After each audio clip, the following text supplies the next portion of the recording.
Call the Physical Services Committee to order. Could you please call the roll? Here. Here. Here. Here. Can I get a motion to approve the minutes of the June 20th, 2016 committee meeting? Motion? Second.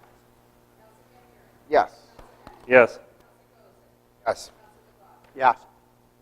Item number 1 under old business, Thomas Kells, DPW Commissioner, received a request from Corey Fay on behalf of the Oswego Colony of the Theta Chi Fraternity to utilize Franklin Square Park on October 1st, 2016 for their national philanthropic event with a rain date of October 8th, 2016. The event is used to bring together organizations in an effort to raise money for the United Services Organization. The events to be held are a tug of war, push-up contest, obstacle course, relay race, Pi, a Theta Chi, and an endurance test. And there's an event. Is there anyone here to speak to that event? Come on up, state your name and where you're from.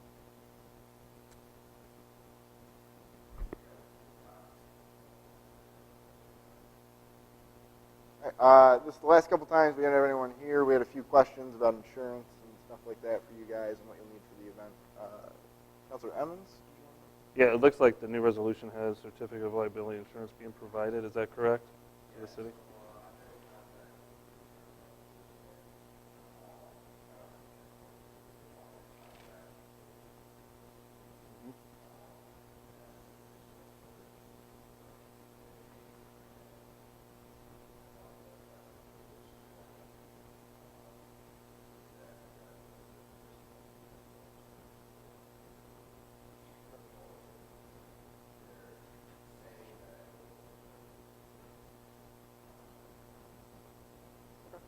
It's just a requirement. It's a requirement that we have as a city. So. Councilor Goza. And the only other thing I noticed was it seems like a nice event and for a good cause.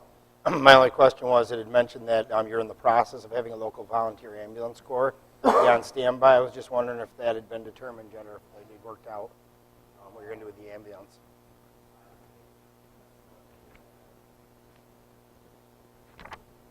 Okay, I just wanted to ask those were the only two gray areas I think as far as the event. Any concerns with the event or just the ambulance and insurance seems like it's covered. So. Any other questions or comments? Seeing none, I'll take a motion. I'll make a motion. Second? Yes. Yes. Yes. Yes. Is there any other items to come under old business? Seeing none, moving on to new business. Item number 2 under authorization, Thomas Kells, DPW Commissioner, received a request from Gary Smith, President of the Gay Pride Committee, to host its 3rd annual Oswego Gay Pride Parade and Outdoor Festival on Sunday, September 11th, 2016. They're requesting use of Veteran Stage to showcase local talent such as bands, choruses, and music groups. Family-friendly drag shows / theatrical production will take place at the stage. Also, there will be a variety of food and craft vendors and activities for children. Gary here? I know they came last week due to a scheduling mix-up. It looks like the same event that they've asked for the past couple of years. Does anyone have any questions or comments? Seeing none, I'll take a motion. Motion? Second. Yes. Yes. Yes. Yes. Item number 3, the City Clerk's Office has received a request from Trish Levine, Director of Health and Wellness for the Oswego YMCA, for use of Brightback Park on Tuesday from 9:30 a.m. until 10:30 a.m. through August 30th, 2016, in order to host Stroller Strong fitness classes. And there's an attachment. Is there anyone here to speak to that event?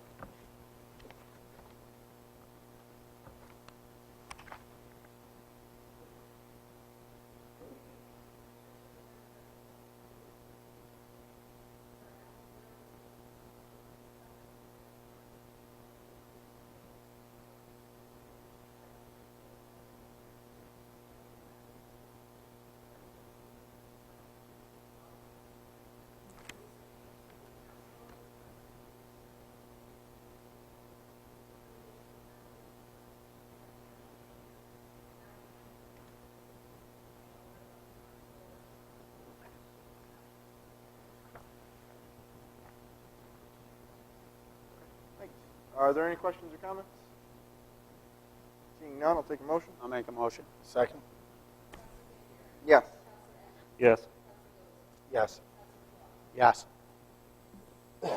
On item number 4, Thomas Kells, Commissioner of Public Works and Parks and Recreation, requests we change the fee structure for paddle boat and kayak rental at Wrights Landing Marina to be in full hour increments, currently half hour and full hour, and change the fee to $8 per hour. Mr. Kells is also requesting that the charge for bags of ice at the marina be changed to $1.75 per bag, and the charge for blocks of ice be changed to $2.25 per bag to help cover labor costs in handling the product.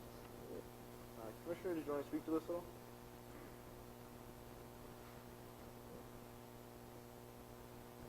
Council, at this time, we are basically breaking even on the bags of ice. If there's any damage or anything, we actually are losing money.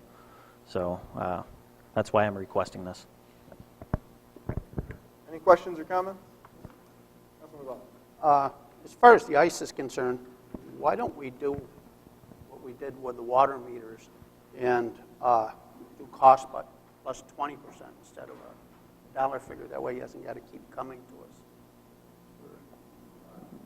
You okay with that, Commissioner? That would be great. Okay. So we can do 20%, And Councilor Gordino. Well, you stole my thunder, Counselor. Sorry. That was one of the things I wanted to mention. Yeah, the other thing was, are we selling the ice, Commissioner, to make a profit or just break even? What's the city's goal here?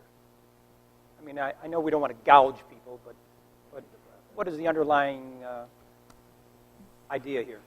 Well, we definitely would like to break even at least. So, Well, the reason why I bring that up is, as a businessman, I see that you want to change the ice bags to $1.75. And if you have 4 places on a corner and they're all selling ice, most of the time they're all selling it about the same price because that's the competitive price. And I know for events that I've had at my house, I go buy ice and it's usually $2.25 a bag. So I know we're not talking about a great deal of money here, but why did you come up with $1.75 if, again, we're providing a service to the people who stop at the marina, and we're offering them ice at a pretty good price, and we want to raise it. But isn't it worth it to charge the going rate, as it were? And on top of that, they don't have to go from the marina to, let's say, Stewart's on West 4th and Utica and drive 6 blocks to buy the ice. It's right there. I'm not advocating to charge more than Stewart's, but why couldn't we charge the going prevailing rate for ice? we can do that, Counselor. I'm more than willing to do that. Just a thought? What is the going rate? Is it $2 or? So do you have a dollar figure that you want to throw out there, Counselor, since you did some research? Well, It's like $2.25 is the rate. Say, do you want me to I bought bags of ice for $2.25. I have no need for a block of ice. So I don't know what the going rate for block ice is. But no, that's all my point is, I mean, if you have a product and you're selling it, why sell it under the market rate? Whether it's ice, whether it's services that the city provides, I mean, let's use our head as a business in charge of prevailing rate. That's all I'm saying here. Thank you. Councilor Wong. Through the chair. This code, can we do that legally?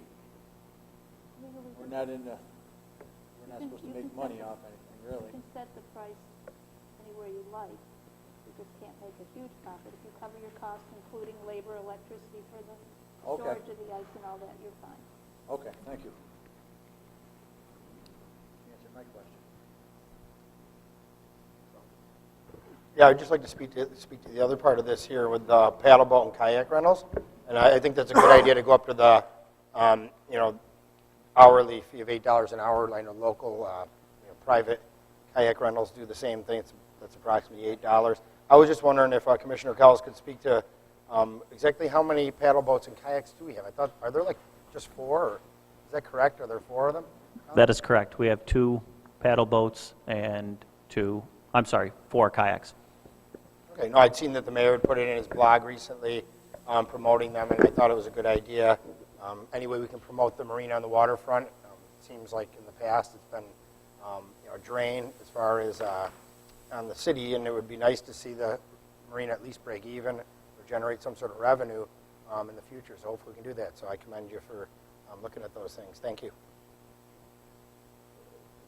Before I send this here, did you want to just do 225 for each, or do you want to take a week and we'll throw a number on it at council? Do you want to look at ice rates? Why don't you leave it at market rate, period? And that way, Why not? he can pretty much, Competitive rate.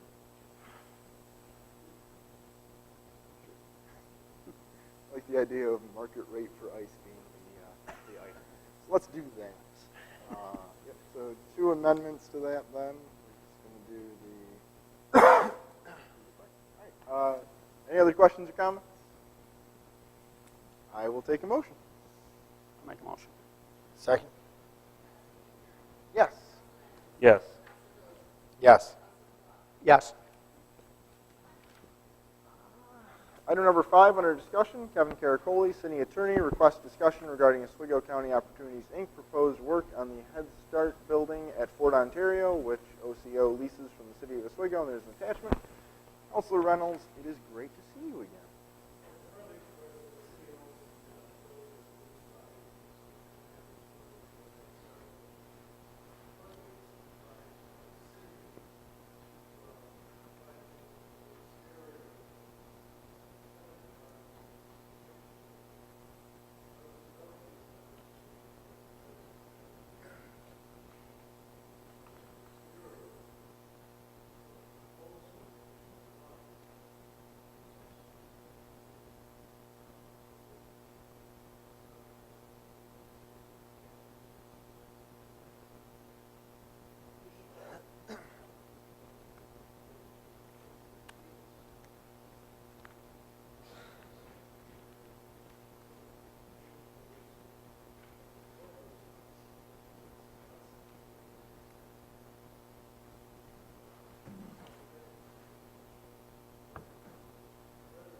Any questions or comments? Yeah, just comment. I think it's great. The restoration and repairs that are going to be done, at least from reading through it, appeared to be in keeping with the historic, keeping the historic integrity of the buildings intact. And when we're looking at what's going on at Fort Ontario, all the good things happening down there, with a possibility for National Park Service status, looking at what's going on with the Safe Haven Museum as they work to create International Refugee Conference Center there, and archive. I think this is great that they're going to be basically revamping the whole building. So I think it's super. I'm impressed by all the details, and all they're going to be doing to actually upkeep the building. It's impressive. Thank you. And that even better, even better. Any other questions or comments? Seeing none, I'll take a motion. Make a motion. Second. Yes. Yes.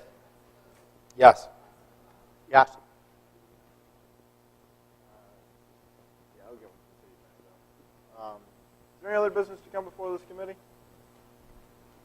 Seeing none, I'll make a motion to adjourn. Second. Yes. Yes. Yes. Yes. Are you ready? This time I'd like to call the Planning Development Committee to order, please. Here. Here. Here. I'd like to approve the minutes of June 20th, 2016. A motion? Motion. Second. Yes. Yes. Yes. Is there any old business to come before the committee? Seeing none, we'll go right to new business. Under an authorization, City Clerk's Office has received a request from Jerry Millar at 80 West 5th Street for a variance of noise ordinance in order to host a second annual Oswego Porch Fest on Sunday, September 25th, 2016, from 1 p.m. to 7 p.m. in the Franklin Square, Montcalm Park Historic Neighborhoods. Ms. Millar is also requesting closure of West 6th Street from Schuyler to Van Buren Streets. See attachment is, oh, Ms. Millar is here. Yes.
Then take them down at the end. Got anything wrong with that, DPW? Did they handle Police that? chief. Okay, thank you. Anything from the counselor? Does police you want to say?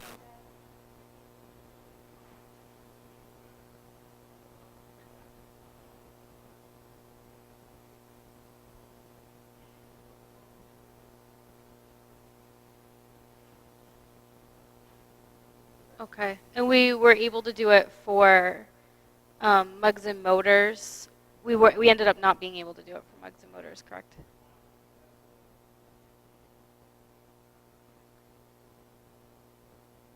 Okay.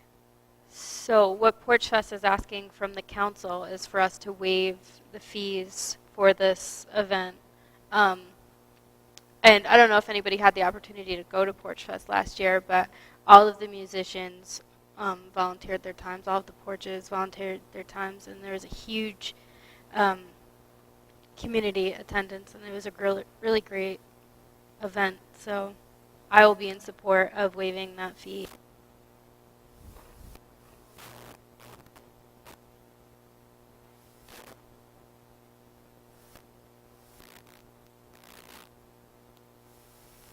Are there any more comments, questions, concerns? Counselor? So you explained why you want the street closing. In previous years, you didn't close the street, but, okay, this is, so the whole idea is to close the street so you can have this jam fest and kind of make it bigger and better, I guess. Was there any thought to just using the park itself and not closing the road to save that $150 street closing fee?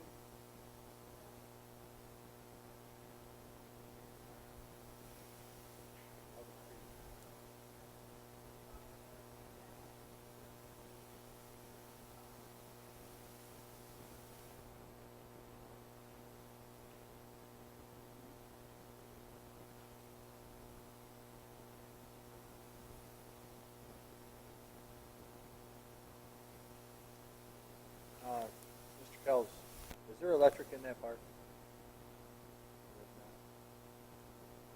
Counselor? I know I've banged on this drum before. Just to state it again, I do feel that we should be waiving the fee for some of these events, especially an event like this that has the unique aspect of showcasing our neighborhoods rather than a park or a playground. It's one of those things that's community-driven. It's showcasing to the people that come to it the place that Oswego is to live, not just a park to enjoy, and they might drive through some of our neighborhoods. They actually get to see the houses, interact with the community itself. I think this is one of those places that waiving the fee is an investment in the city's future. It's not just we're going to waive the fee for the sake of it. You're doing something that's increasing the chances that somebody's going to come and live here because of the community that we are. I would be in favor of waiving the fee. I'm in favor of most events that are like this. community planning terms, those are things that you're putting towards your future that you get a bigger investment on. This increases the value of the neighborhoods, it increases the community involvement in the city. They're things that I think that we should be investing in. So I'll make that point. I feel that that's the case. Very good, Counselor. Thank you. Any more questions, concerns? Do I have a motion? I'll make a motion. Second. Yes. Yes. Yes. All right, we'll go on to item number 2. Justin Rudrick, Community Development Director, is seeking approval to apply and submit for funding through the Department of State and Local Water Revitalization Program for the year 2016 Consolidation Funding App. Around that date, due by July 29, 2016. Mr. Rudrick.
When's the deadline on this?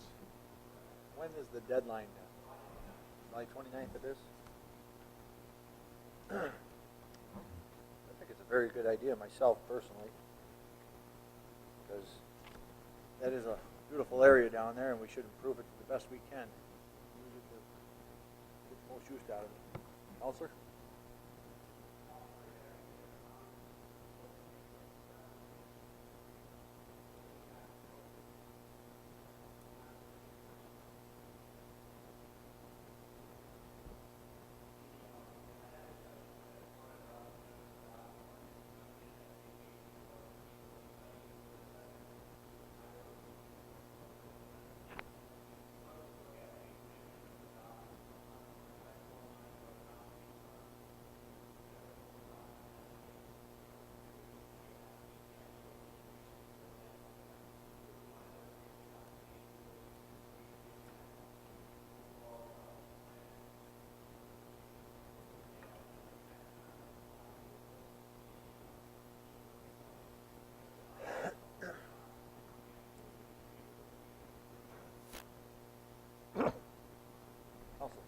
I think this is great. Our waterfront is what sets us apart from other communities, and I think we really need to invest there.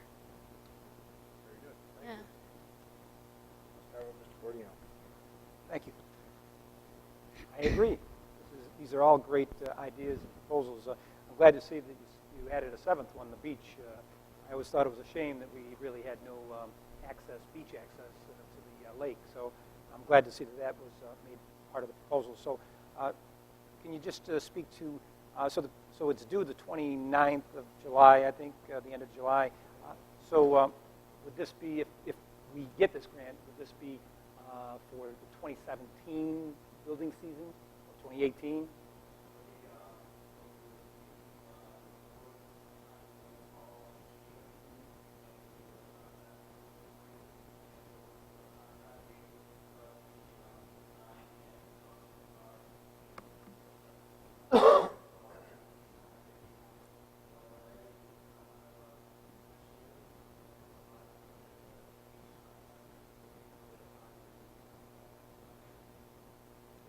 One more question.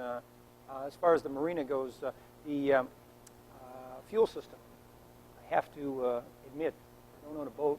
I've never gone to the marina for boating purposes. Been there many times for other purposes, like Harbor Fest, but there is no fueling system there at all.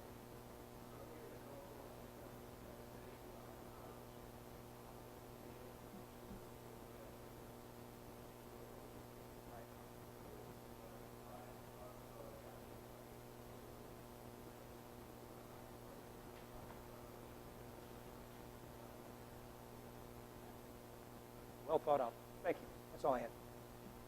Counselor Gozick. Oh, yeah, I just wanted to speak to the, excuse me, to the accessibility of our waterfront. You know, I've talked to people, actually some in this room that moved here recently, who told me one of the things they couldn't believe was when they came to Oswego how they couldn't find access to the waterfront. You know, where you wanted to go swimming or go to the waterfront. And after the projects carried out last year with the upgrades to the railroad tracks along the east side, Lakeshore, from the Port Authority, you know, there's virtually no access other than a parking lot at 10th and a half Street. I mean, you can go out by the college if you want to go out to the rocks. People go out there by the college. I think that's really something that we need. And I'm interested in finding out more details about it. So this looks great to me. I'm looking forward to seeing it come to fruition. Thank you. Counselor Emmons? I guess that's what I'm interested in. I like the idea of a swimmable beach, but I'm going to put on my devil's advocate hat for a few moments. Talk to me a little bit about a swimmable beach, and when I hear this concept come up over and over, I always go to, it's great to spend the $300,000 on it, but the city has to maintain it. And so what a long-term cost of maintaining a quote-unquote swimmable beach, have you thought about that? What are the cost figures like that, and so on and so forth? Because to me, there could be a lot of cost involved in maintaining at a quality level an item like that. So we can invest a lot of money in something and have it look great for a couple of years, but if we don't have the funding behind it to maintain it, it's not something that I'm generally interested in pursuing unless we have a long-term plan for the maintenance, the upkeep, the upgrades of a facility like that. So talk to me a little bit about your vision of not only the swimmable beach section, but the long-term ramifications of that.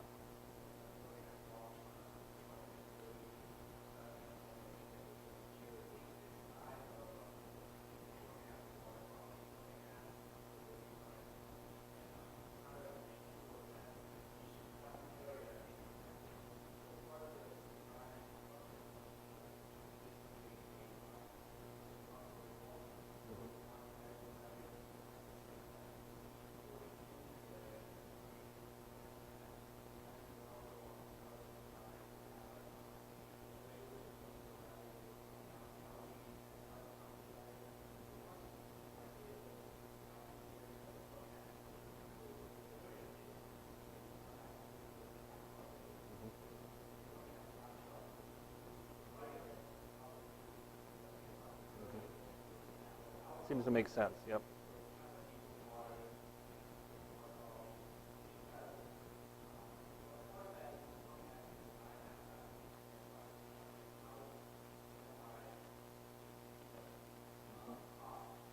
Right.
Thank you. Any more questions, concerns?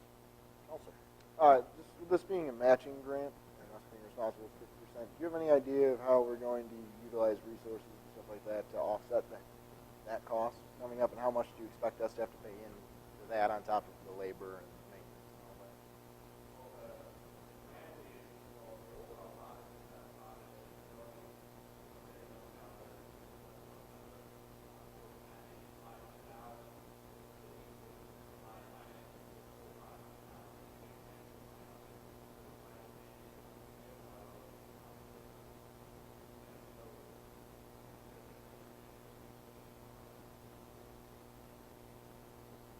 Thank you.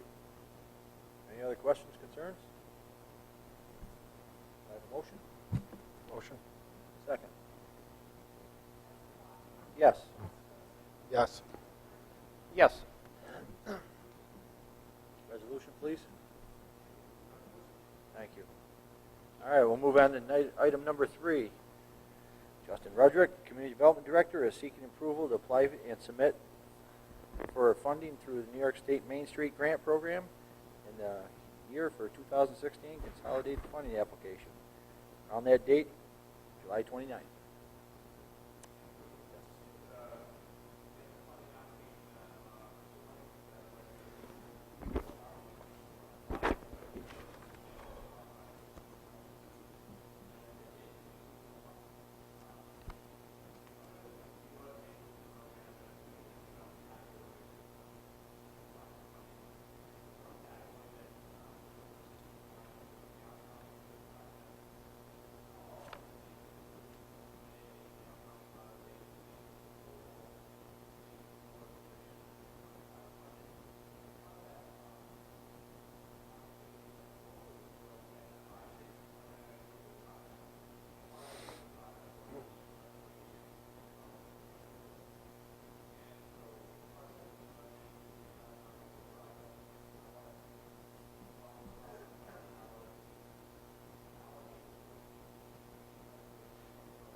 comments?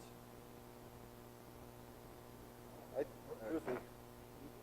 Said comment. I was talking to Tony Paul Dean today. I stopped by there and seen it. And, it's impressive. It is important that we preserve and save our cultural heritage. So much of it's been lost, washed away, and really, it's what makes us unique. It's a part of the spirit of this place. And I applaud you 100%, and I'm hoping that we get it so that we can make sure that building is there for another 200 years. Thank you. Any more comments? Yes, sir.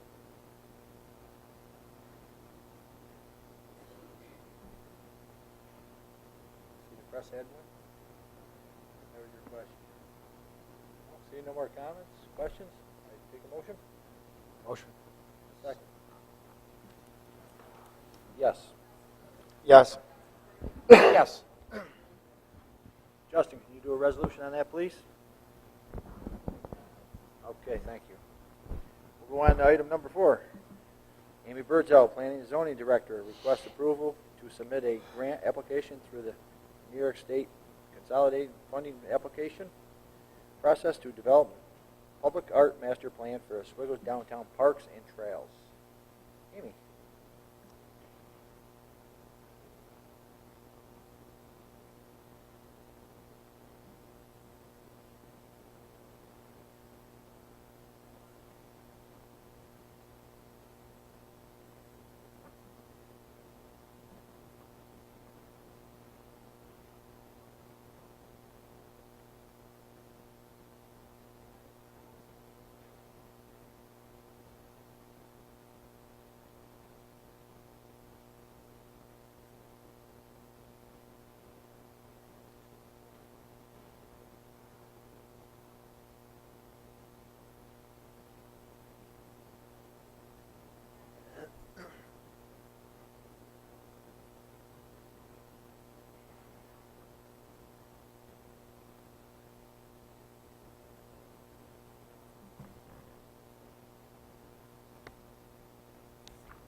Very good. Any comments, questions, concerns? Mr. Bordino. Sorry. I'll take it away. Age before beauty. No rush. You mentioned that this was the planning grant, and after you're awarded the planning grant, you apply for implementation grant. Let me just paint a scenario that could possibly happen. What happens if a community gets this planning grant and for whatever reason doesn't follow through on the implementation grant? Do you have to give the money back? You don't? Just planning. So there's no strings tied to it. Just planning. And we don't have to give the money back if we don't go through the implementation of it. It's separate. Okay. Thank you. Good question. Thank you. I just wanted clarification.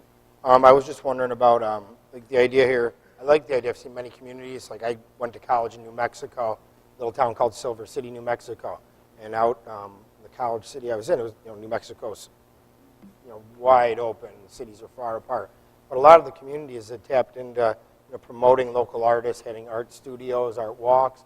Is part of the idea here that we would actually have more, set up a plan where we would be presenting like local artists, sculptures, things. I mean, I'm just thinking more murals, sculptures, things like that to beautify different areas of the city.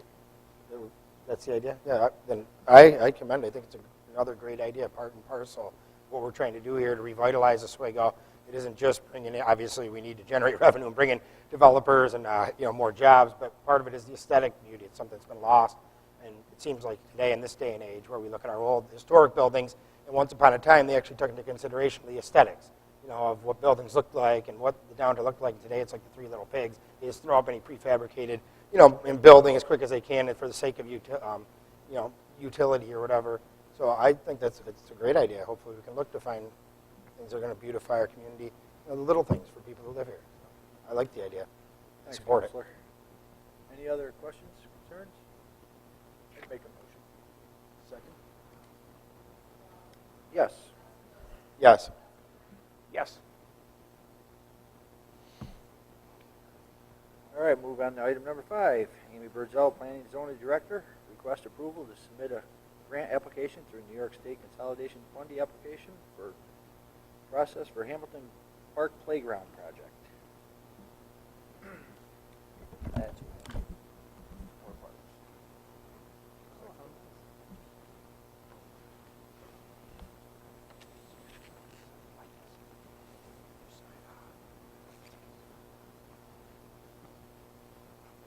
Very good.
Very good.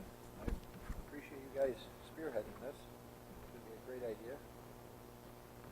Especially you, Mr. Van Buren. You think it'd be great? I spoke with Tom about this when he first wanted to go. We redid Hamilton Park a few years ago, taking out the old equipment and put in a small section for 2 to 5-year-olds because there wasn't a really good area for the younger kids to play there. And the hope was to expand on it later. So Tom said that he was interested in doing a handicap accessible playground, which I think is great. My sister-in-law is a low-functioning autistic. She's in a wheelchair most of the time. Currently we only have one handicap device in the city, and it's in East Park. It's a swing that's used for handicapped children. That's the only thing that we have. I would love to see a full-fledged park dedicated to this stuff. I love that Tom's going for a grant. Aaron Armstrong was the one that did the initial project, so the color and the themes and all that will tie in with what's already there. And she was really great. Last time she worked with the Parks and Rec guys, they all had great reviews about her. They thought she did a great job. So I'd love to see this go through. Excellent. Thank you. Any other questions, comments? I have a motion. Motion. Second? Yes. Yes. Yes.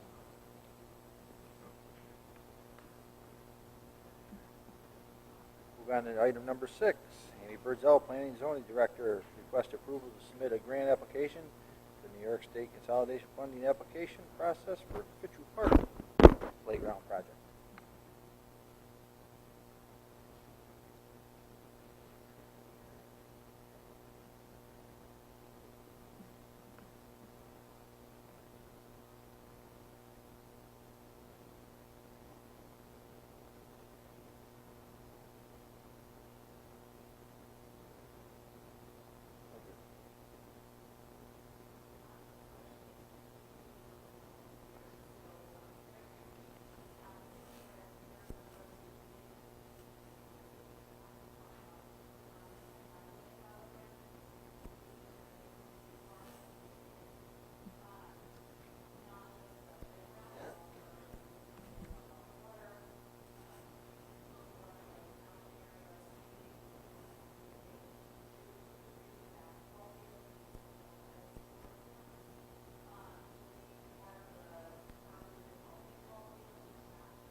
can hear you.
Like she said, it's still a city park.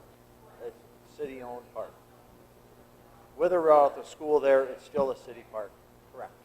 Thank you. Mr. Emmons, do you have something? Yeah, I just had a quick question for Amy. So we have two proposals, similar. I mean, not in scope, but certainly both park or playground renovations. A little bit about your experience with the consolidated funding process and having two similar proposals going in front of them at the same time. Is there a challenge with that? Are we? Is it an advantage to have two? Is it a disadvantage going forward? What's your experience with that?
Any other questions, comments? Take a motion? Motion? Second? Yes. Yes. Yes.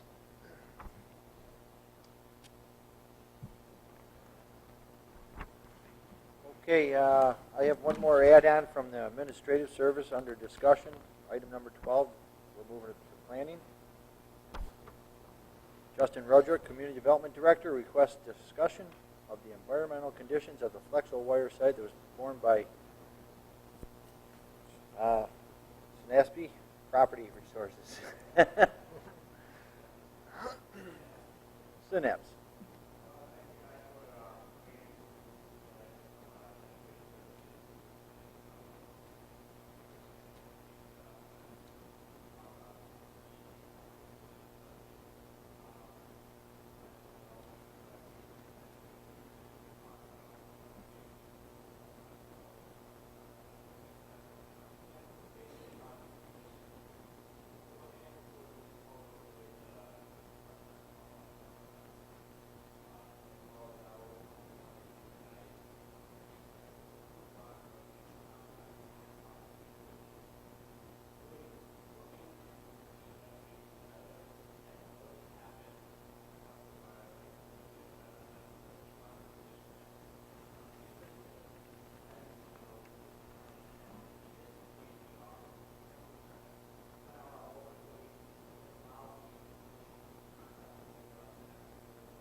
a lot on that.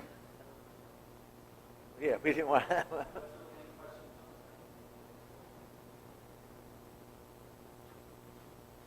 questions? Yep. Well, the bottom line that I got out of that is that it's better if we have a private developer do this project and go through the ERP, try to get money from the government to help us. That could be years.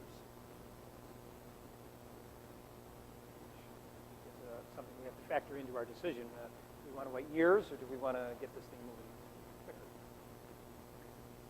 Thanks. Very good. Any other questions? Thank you, guys. Appreciate it. Let's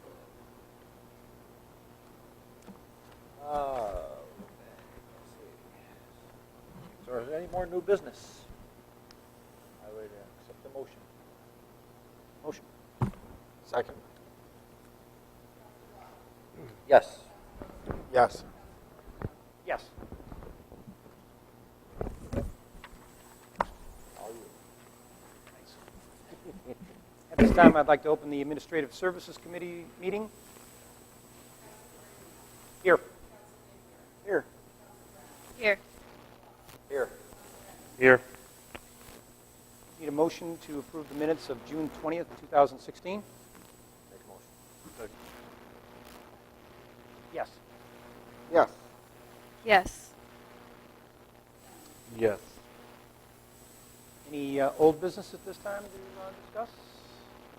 Seeing none, let's go on to new business under authorization. Item number 1, Brian Chetney, Youth Bureau Executive Director, is requesting the City Chamberlain be authorized to accept a donation of $1,000 from the Walmart Foundation.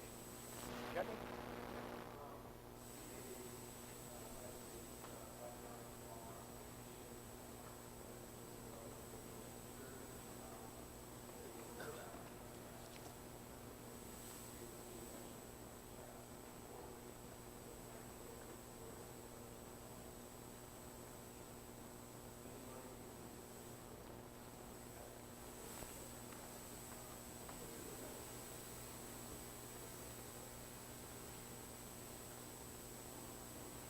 you. Any questions, comments?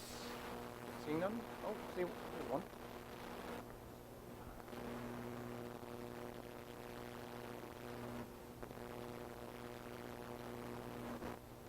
Make a motion for this. All right. A second. Yes. Yes. Yes. Yes. Yes.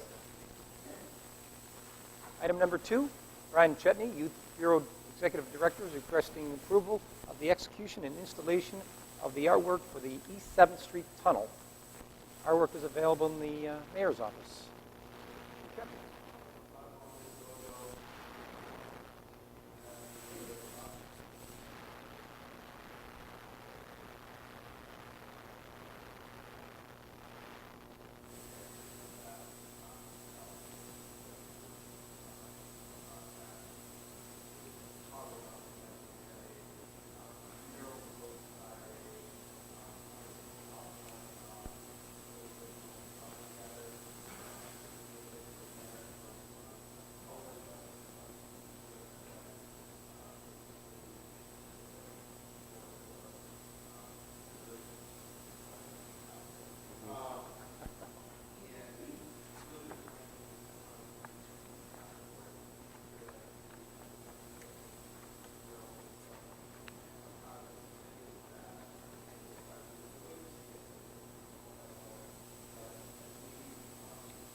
Questions, comments? Yes, Counselor? I've been in the mayor's office. It's actually in our office now. It will dramatically improve the area. Okay. Any other comments? Make a motion. Second. Yes. Yes. Yes. Yes. Yes. Item number 3, Brian Chetney, Youth Bureau Executive Director, is requesting permission to accept a donation in the amount of $250 from the Oswego Lions Club. This donation will be used to purchase goodie bags, which will be distributed to the children at this year's tree lighting event to be held on Saturday, November 26, 2016. Mr. Chetty.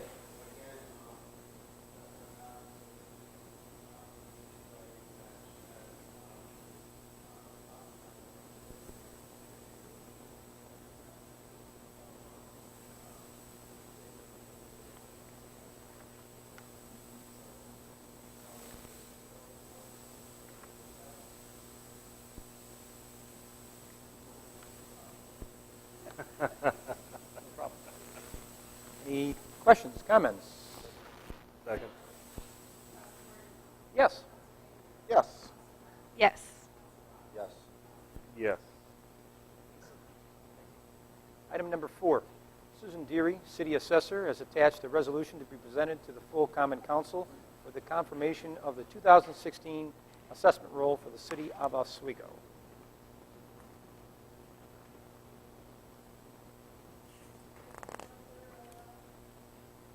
Could you come up here to the microphone? Thank you. We could send one back to you.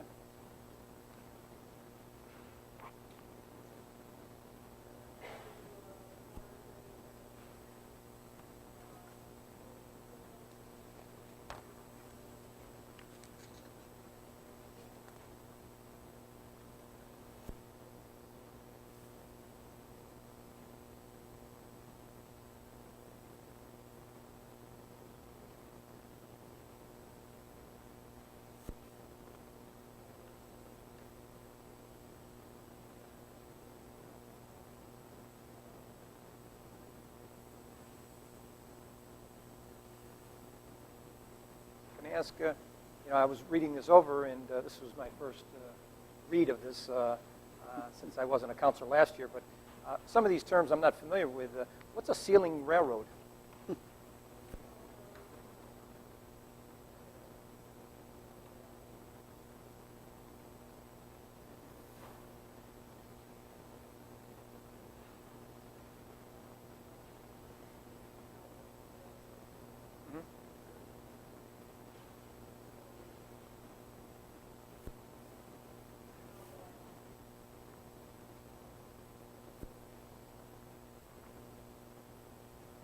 One more question. What is the difference between the taxable county total and the taxable city? Why is there a difference of...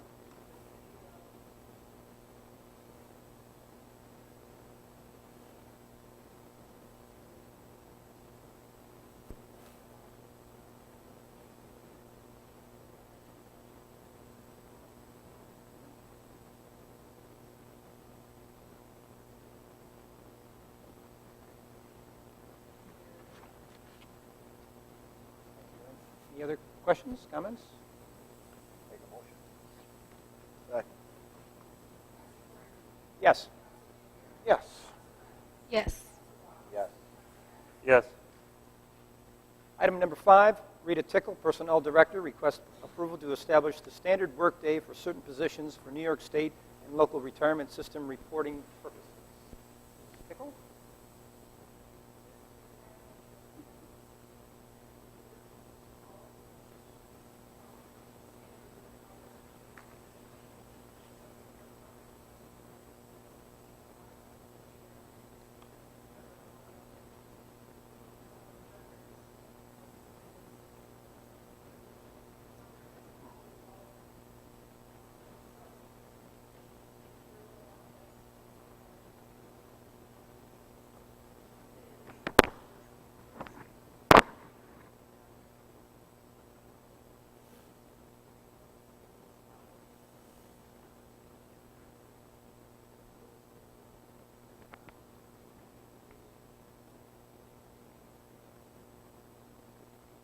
This is something you have to do yearly for New York State retirement system?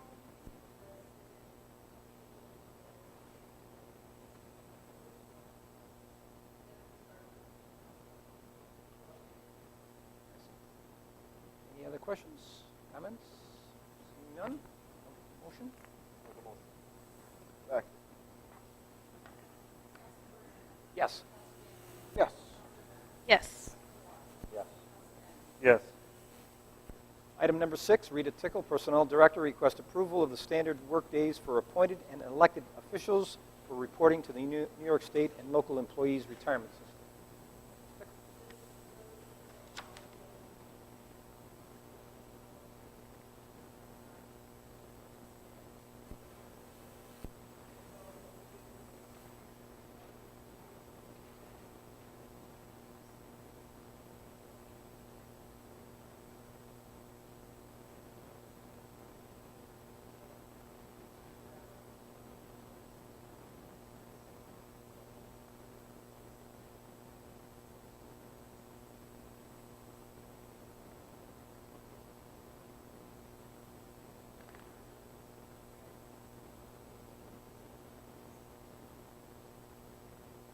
Thank you.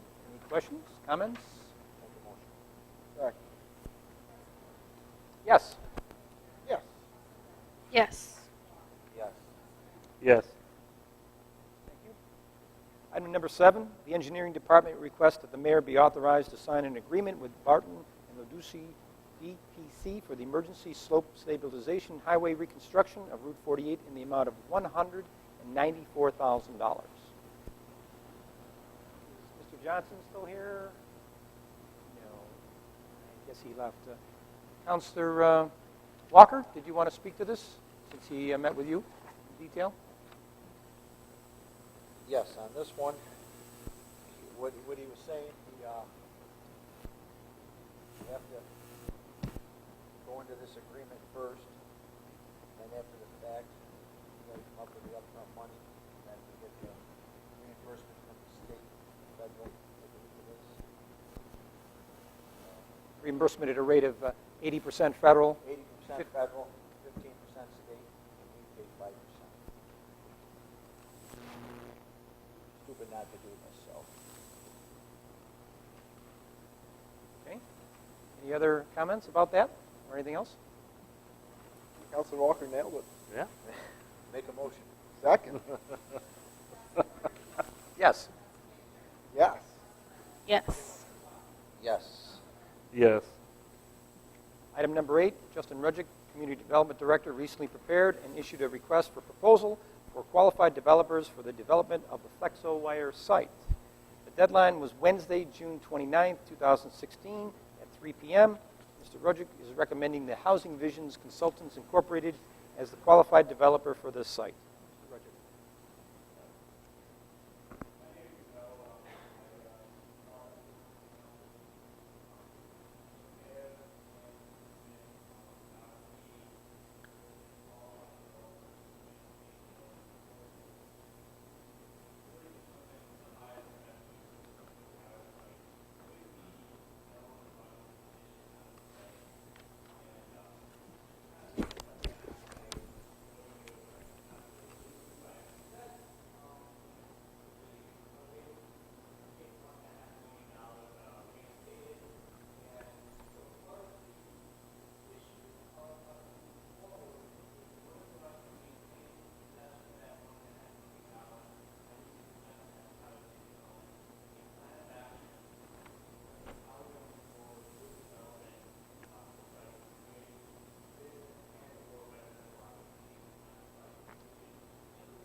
have one. I think it's a great idea to develop the property. I think everybody here would agree that we need to do something with this site, and we already heard from Snaps that going private is the way to go on this. I assume you did some research and study as far as the growth potential in the city of Oswego. I am currently in the real estate market myself, and it seems to me, and I haven't done any studies, but what I see is that the demand is not as great as the supply of affordable housing or housing in general. So, I mean, we need to bring more people here to work, and we're all trying to do that for many directions. But I know that there's a proposal in the zoning or planning for 132 units on George Street. Probably aware of that. So, given that proposal and your proposal, can the city of Oswego actually fill these units? I mean, you're not going to invest $19 million without doing the research, I assume. So,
it's the opposite of a Hamilton Homes project. And I mean, that's basically subsidized housing. You said you have a waiting list for that, whereas this is a more upscale.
Good, thank you.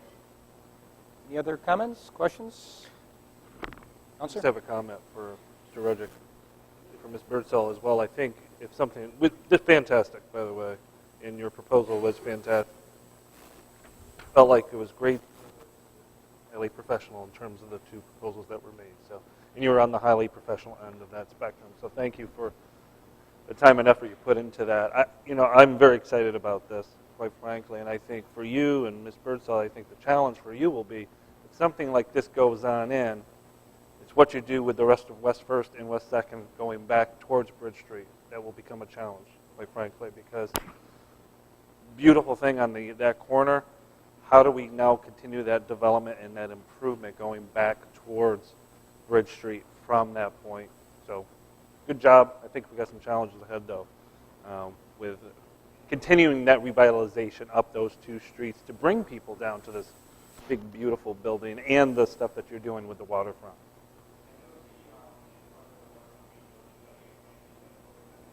Mm-hmm.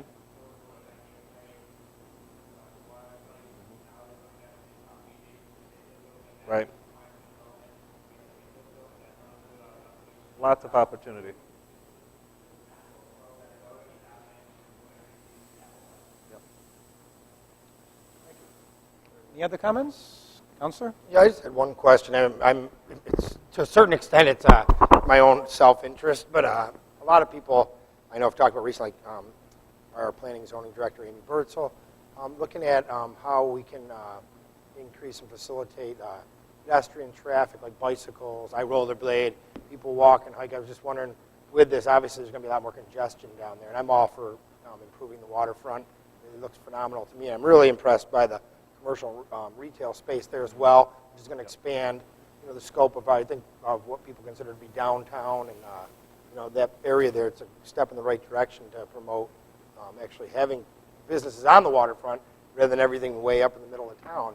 But I just didn't know if there's any considerations for how the traffic's going to flow in and out, and if there was consideration for making sure there was going to be like sufficient room for bikes and coming around there, because that seems like it would be going from almost nothing down there except for the summer traffic or boaters, and there's a little bit.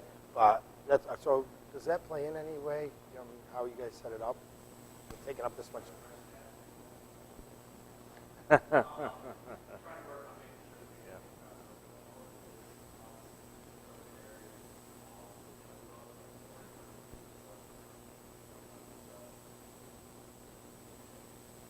Right, no, that's all I was wondering. It looks phenomenal, and I'm all for it.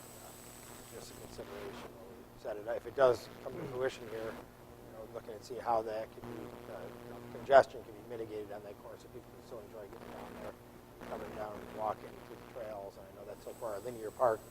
It's kind of connecting with, the walkway heading down towards Brybeck Park here. Yeah, I can't see what. That's 2nd Street. Okay, I just can't see. Yeah.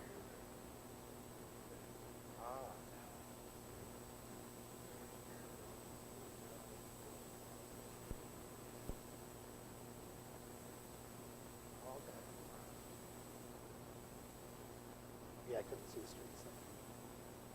Notice that you're placing the building strategically kind of away from the pumping station. And your parking lot's facing the pumping that's a station. necessity, but, having it there, but I see. Yeah, of course. Any other questions, comments? Yes.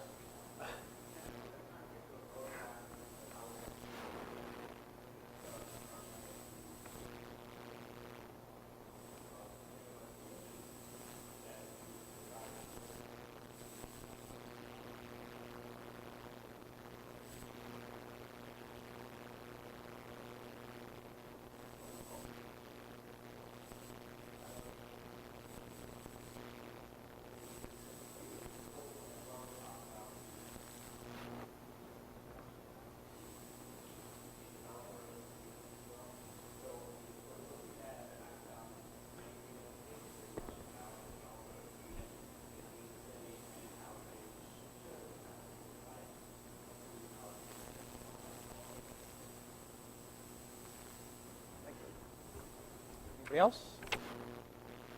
A motion? Make a motion. I'll second. Yes. Yes. Yes. Yes.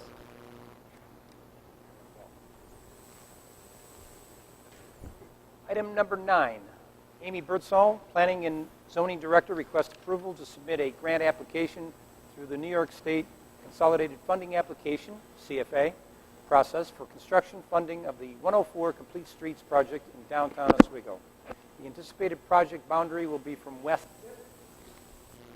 east 4th Street. Ms. Birdsall.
Mr. Walker, where's this $5,000 coming from?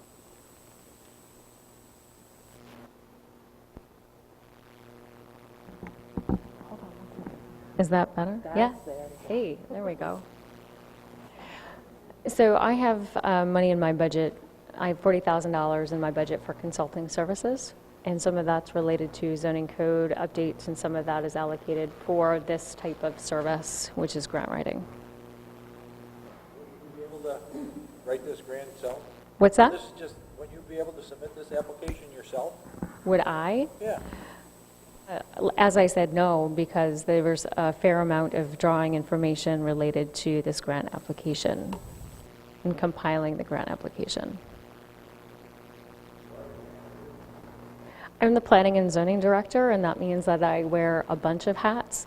I will be writing 2 grants to submit to the CFA process and hopefully coordinating 3 others. Our consultants, Bergman and Associates, are best prepared to apply for funding for this particular grant. So I'm not a grant writer per se. I'm a planning and zoning director. And so again, that means I wear a bunch of hats and coordination. I honestly, I can't take on the job of writing 6 grants.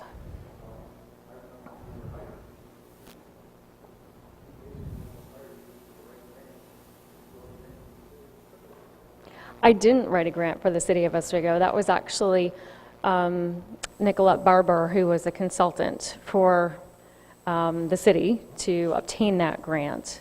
I did all the coordination, however, from the city's perspective, and that's what I feel like I do best a lot of times, is do the coordination piece.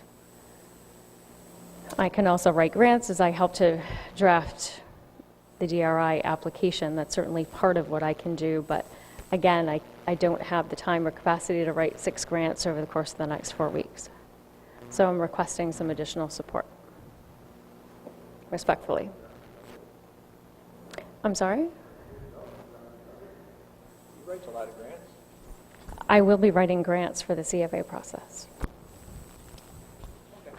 And if I can ask, Sure. talking about grants, I see the next one, they're going to be talking about the next topic. We're also going to be talking about grants and Yes. grant application and having somebody write it. Mm-hmm. I see Bergman is who you're recommending here, and the next one, and I guess we'll talk about it, but it's Fisher. How did you arrive at Bergman for this one? Because they are working on our planning documents for the Complete Streets project. So they will be, they're already hired to be our planning consultant, so they are in charge of the planning and the designing of what we'll be submitting. So that's how. All that information that they've already accomplished, accumulated all that information. Some of it they have, and some of it they will be preparing over the course of the next month. So, I mean, some of that information, I mean, if for some reason we selected somebody else to write this grant, I mean, that information could be transferred to another. No, because some of the work that has to be done is actually getting funded through the Complete Streets grant. So some of the design work, for instance, that will need to get incorporated into the grant application is getting funded through the Complete Streets grant itself. So there just wouldn't be enough time to do such a thing. It's not like it's work that's completely been done in the past. It'll be work that does happen throughout the course of July in order to accomplish this. Create a request for proposal. Correct. And go out, I mean, because this is due the end of the month, right? That's right, yes. And the time is Of the essence, of the essence, I understand. yes. Okay, any other questions, comments? Got a motion?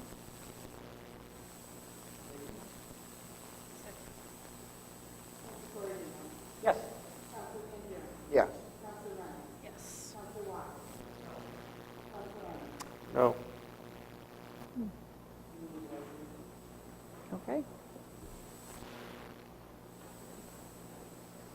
Item number 10, Amy Birdsall, Planning Zoning Director, requests approval to submit a grant application through the New York State Consolidated Funding Application Process for construction funding of the 104 Complete Streets project at the City of Oswego Western Gateway from the western city line to the forks of the road. Birdsall? So similar process here. This particular project I know is very important to Mayor Barlow. He's included it in his capital expenditure plan for next year. So this particular grant is an attractive grant because it funds 90% of the project cost. The grant would be coming from the EFC, or Environmental Facilities Corporation. It's their Green Innovation Grant Program. Total project cost is approximately $1 million. The grant amount requested would be approximately $900,000, and the city's cost share would be approximately $100,000. And the cost share is calculated as cash and in-kind services. Again, similar situation where Bergman Associates would be preparing the documentation to submit to New York State for this particular grant application. Once again, they are the ones who are in charge of designing this. They are our design consultant, and there's a fair amount of technical information related to both grant applications, this one and the one that I spoke to you about previously, that they're best served.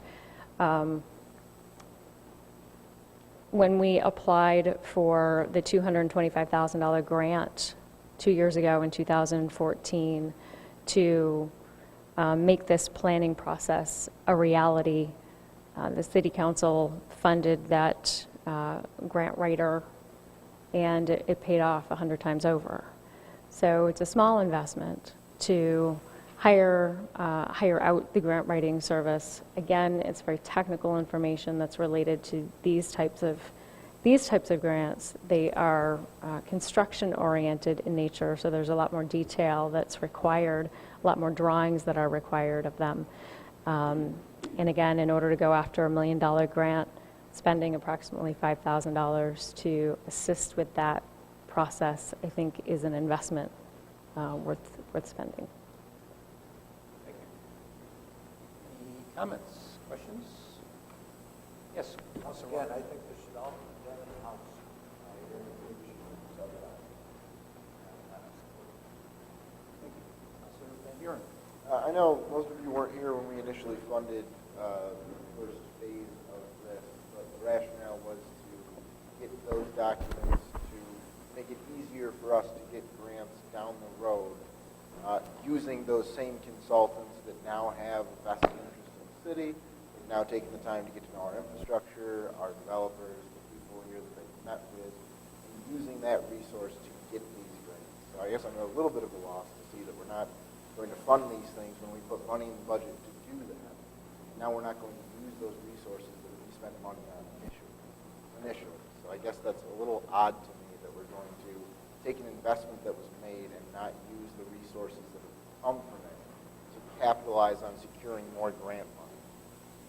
I mean, it makes more sense to me to use resources to apply for grants with a better rate of return, especially grants that are highly detail-oriented, that we need drawings, schematics, those type of things for, that can't be done in-house by just people that we have.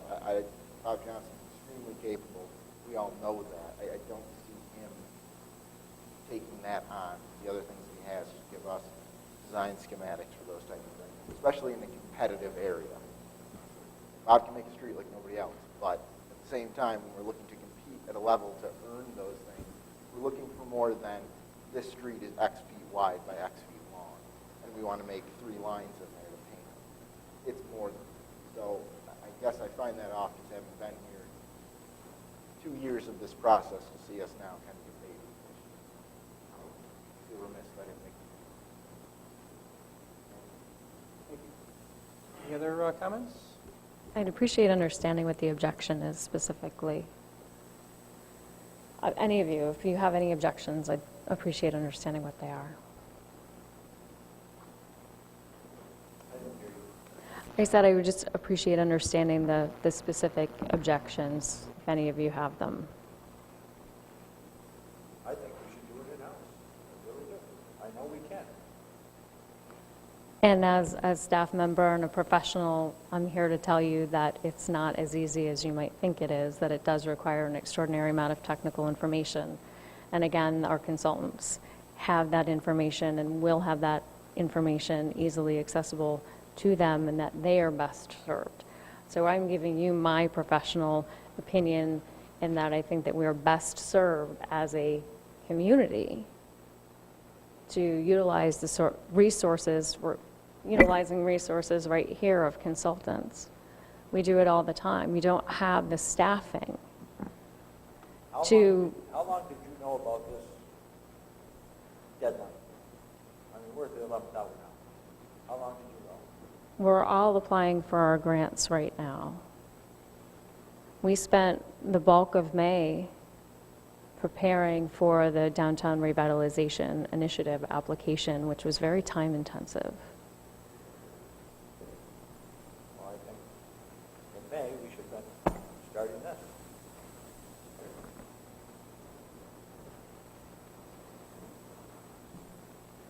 Okay, well, any other comments? I have a motion. Make a motion. Second. Yes. Yeah. Yes. No. No. Item number 11, Amy Birdsall, Planning and Zoning Director, requests approval to submit a grant application through the New York State Consolidated Funding Application, CFA process, to develop a master plan of Fort Ontario and the surrounding recreational areas and buildings. Ms. Birdsall? For over a year, I have been working with U.S. Representative John Katko and his staff, and Judico Rappaport, the board members of the Safe Haven Museum, to work to, and Paul Lear of Fort Ontario, to help elevate Fort Ontario and Safe Haven to become a national park. Just last week, I was at Safe Haven while Representative Katko was giving all of us and doing a press conference to update everyone on where that process is at. It's going very well through the House of Representatives currently, and the intention, I believe, from understanding what Representative Katko said, is that there is a resource study that will be implemented next summer is what he's shooting for. The process of allocating state or local lands to become a national park is a long-term process and requires quite a bit of legwork.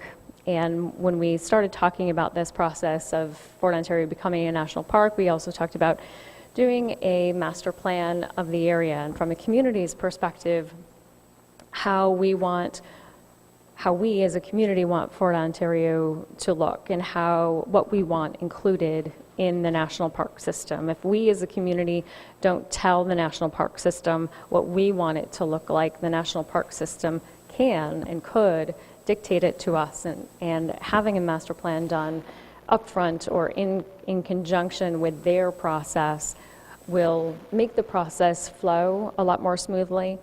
And can also speed up the process to Fort Ontario becoming a national park.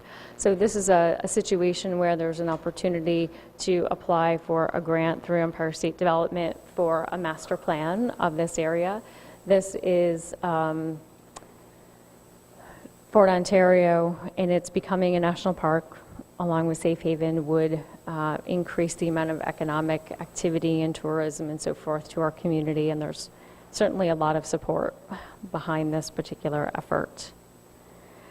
Again, in this particular grant application, I spoke to a planning consulting firm who's well-versed in master plans to assist in the grant application process. Again, it's a coordination.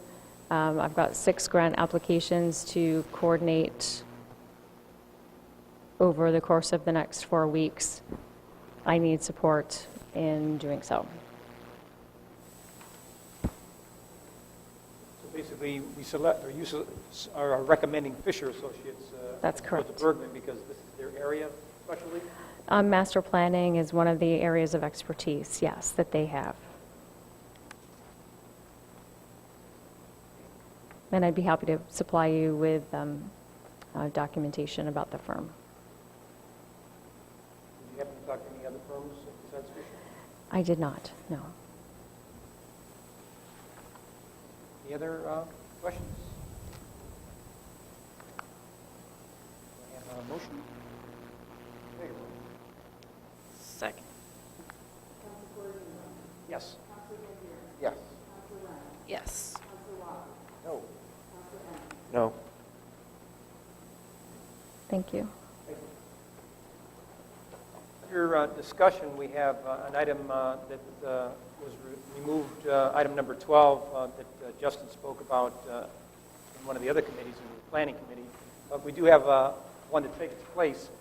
We're going to be hearing from Ellen Clark on behalf of the Promotion and Tourism Advisory Board. She'd like to talk about an initiative to promote the city of Oswego at special events here.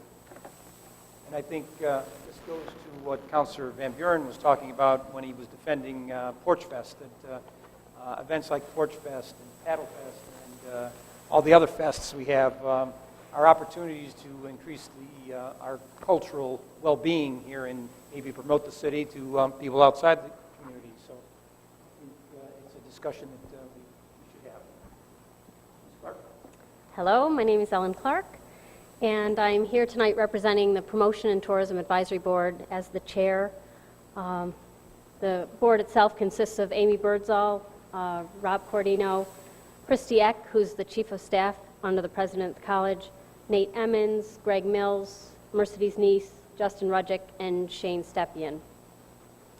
I'm very excited that I'm here to present a marketing proposal that we came up with and to begin promoting the city of Oswego as a year-round destination of fun. Here's the packet.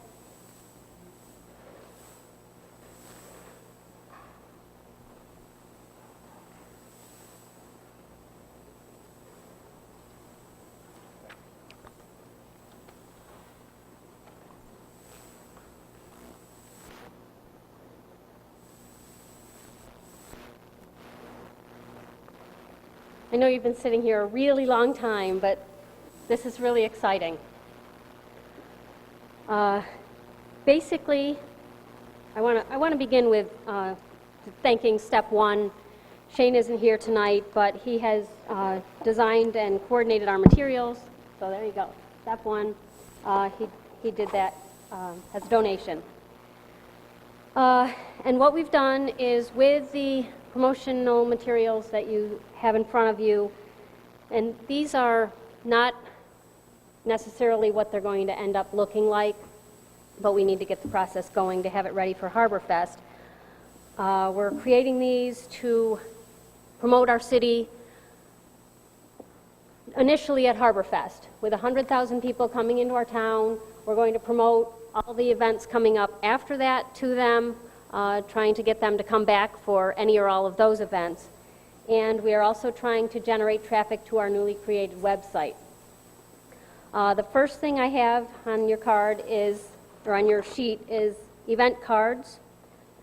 And basically, if you're not familiar with them, sometimes they're called rack cards. And they look like this. This is Harbor Fest this year. And this is what we're going to be handing out, with the year-round destination of fun on one side, and your second page would be upcoming events. Anyone? These are not necessarily everything that's going to be on there. We had to start with something. We're getting feedback now that we've created this. I've already had feedback sitting here that we need to correct some of the titles of the events. And we have a few things in the works, well, specifically one in our committee that might be on there as well. But it's an idea of what we're looking at. We're looking at 10,000 of those to be handed out at Harbor Fest. Any that we have left will be handed out at the other events beyond that. The next thing are table tents. and that'll be your third page. And basically, these come flat, if you're not familiar with them.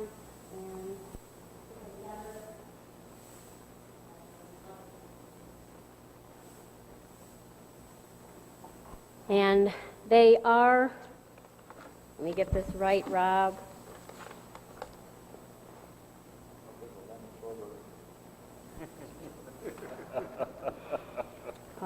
No, it looks pretty Right. delicious, doesn't it?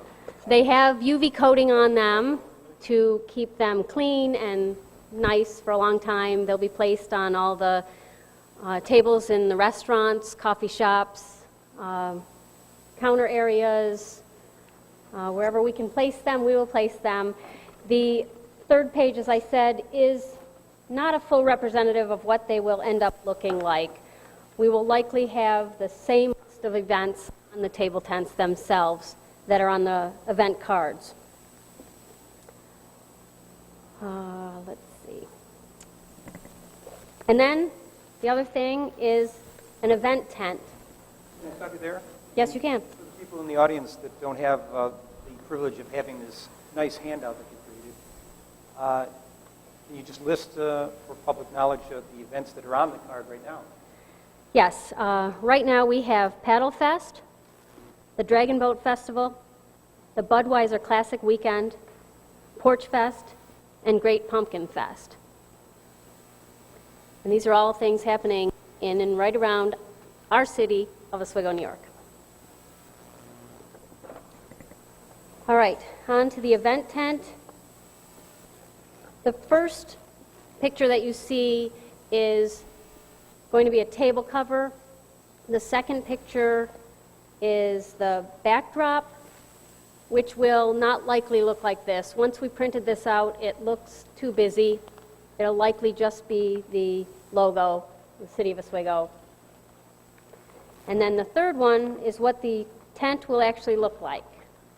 I know it looks a little confusing as it is, but this will be, it's considered 8-sided promotional with the 4 top and then hanging sections coming down that say alternatively year-round destination of fun, and then the other 2 sides say, have our website listed. Are you excited yet? This is going to look really cool. And we got a phenomenal deal on that, which, because we're getting there late in the season, they have this summer special, as you'll see in your packet, with the backdrop and the table cover and the tent for a much better deal than it was at the beginning of the year. So sometimes it helps to procrastinate. No, we really didn't procrastinate. It's just coming out now. Anyway, then we have, and do you have any questions so far? No, keep on going. Keep on going. All right. Uh-oh, where'd they go? Then we have keychains, which, as you can see on the last page, they are really cool, aren't they? This is what the keychains look like. And this is what Going to Walmart or some toy shop.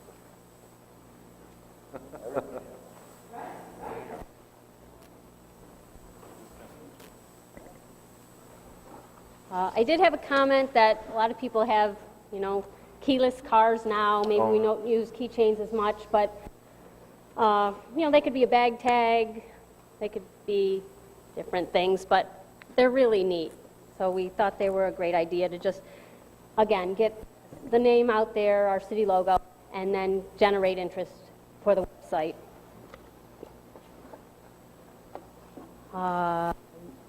Okay, and then space rental at HarborFest. My understanding, we're the city, we're not going to pay for space rental. But we're looking to be in Brightback Park for most of the time that's open. And then the last thing, which is volunteer coordinator. we had included cost in the amount of $4,167 for everything that I've said so far, $4,167. But one of the things we included in there was a volunteer coordinator, which I'm throwing it out there as a possibility of getting paid for that. What I would be doing is manning the booth, and I would like to see 2 people, myself and someone else, manning it for at least 24 hours during the time at Brightback. Set up, take down, taking care of all the rack cards, making sure that all the table tents in the restaurants, just get distributed wherever we can distribute them, handling all of that. And that all depends on Deb Code. Is that even possible for me to get paid for that?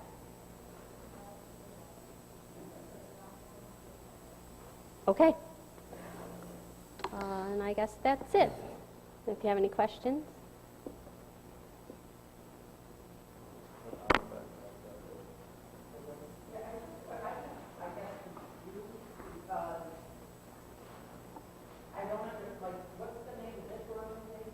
The Promotion and Tourism Advisory Board. Because then your experience with Oswego. So what is, like, I don't understand it, like, what the money is going to, like, what's the difference of experience with Oswego, Oswego County Tourism, put stuff out, and now this?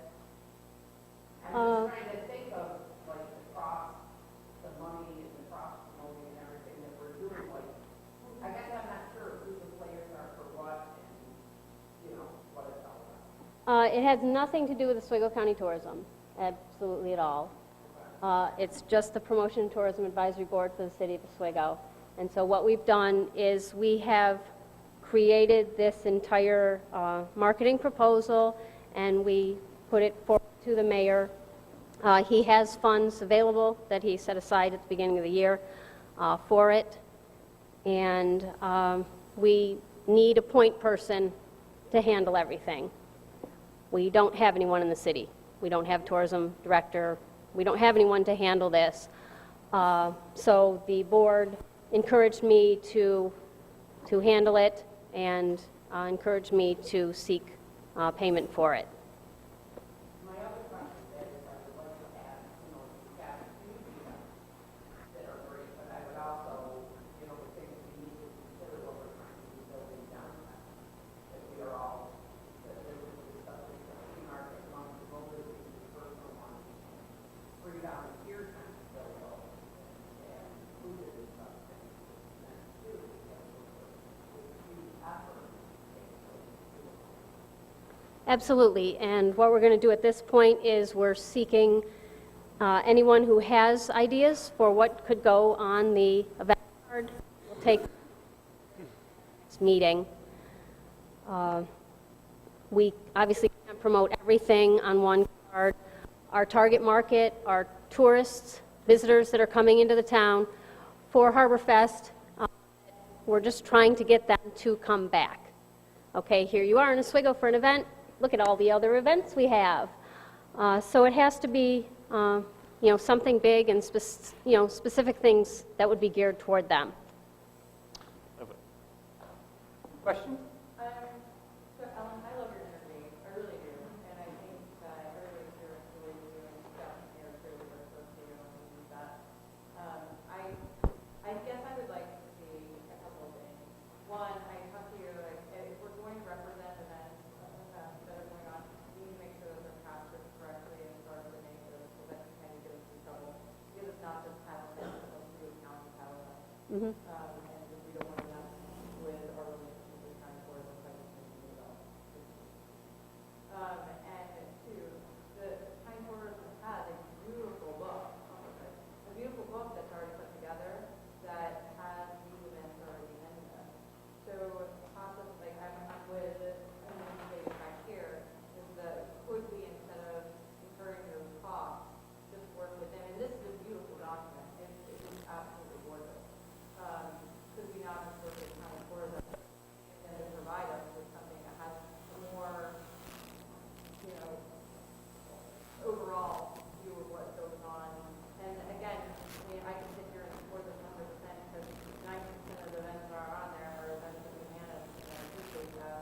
But I think that going back to what my husband was saying earlier on in the year, is the city of Oswego needs to come up with a group of 5 or 10 events, or whatever that is, of Oswego-sponsored events that they are putting their stamp of approval to promote these events for the year, whatever that means, because it's not necessarily fair that my events are in the forefront here and not the voters. You're going to have to come up with an application process of saying, what is it that's important to Oswego that fits within the funding plan, the promotional plan of what, if you're promoting downtown, maybe that's what you put in there.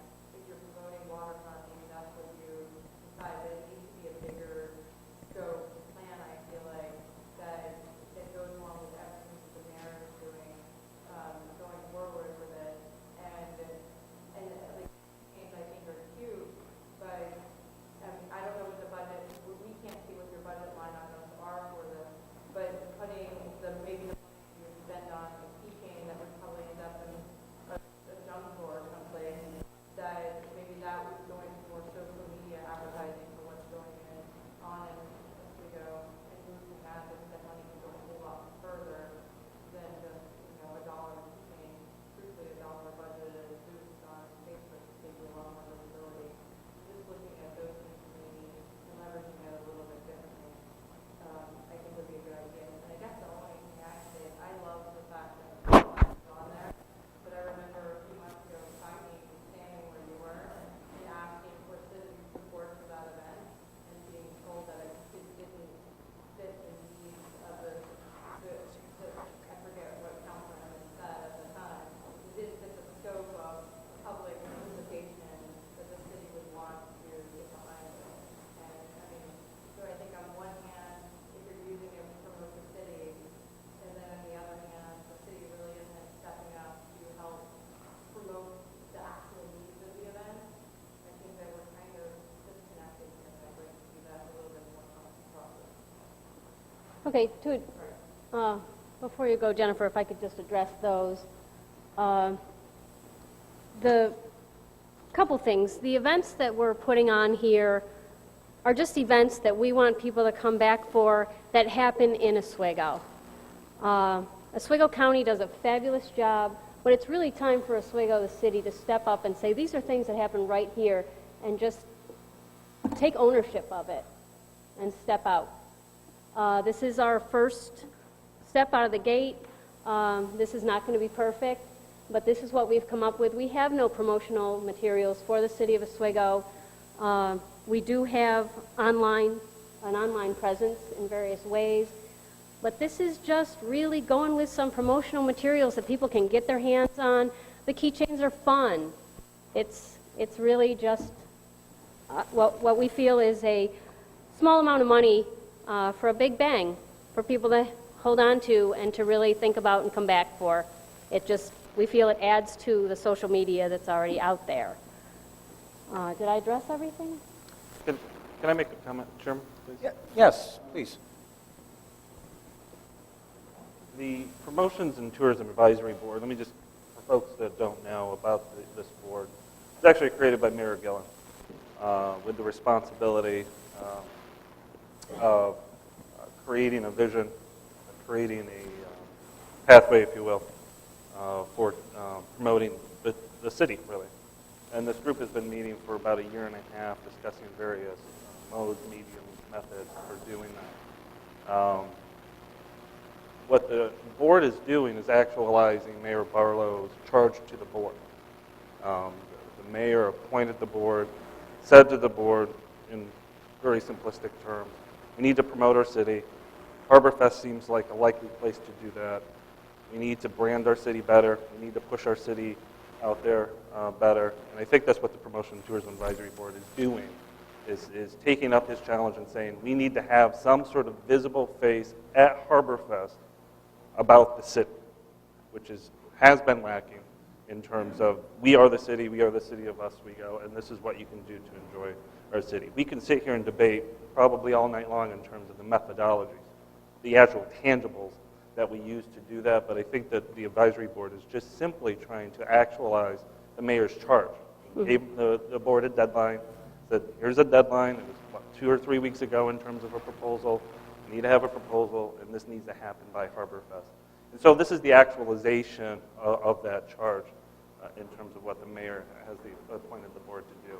And it's truly a first step. Yes. It is a first step, and it's an investment really in terms of many of these products, like the tent, for example, is a reusable asset. It can be used at multiple times, multiple events to help promote the city itself. So, you know, what's on the rack card, what's not on the rack card, I mean, I think the board could still discuss that if they want to. You know, if we don't like events on that, fine. I think there's a bunch of other things that the city could promote on the rack card in and of itself. But in terms of the overall vision and what the mayor has asked the board to do, the board has done what the mayor's asked them to do, quite frankly, and I think we should probably support this. Thank you, Nate.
I will address that as well. This has nothing to do with my business. It's all just about promoting the city of Oswego. I am not on anything for my own personal business.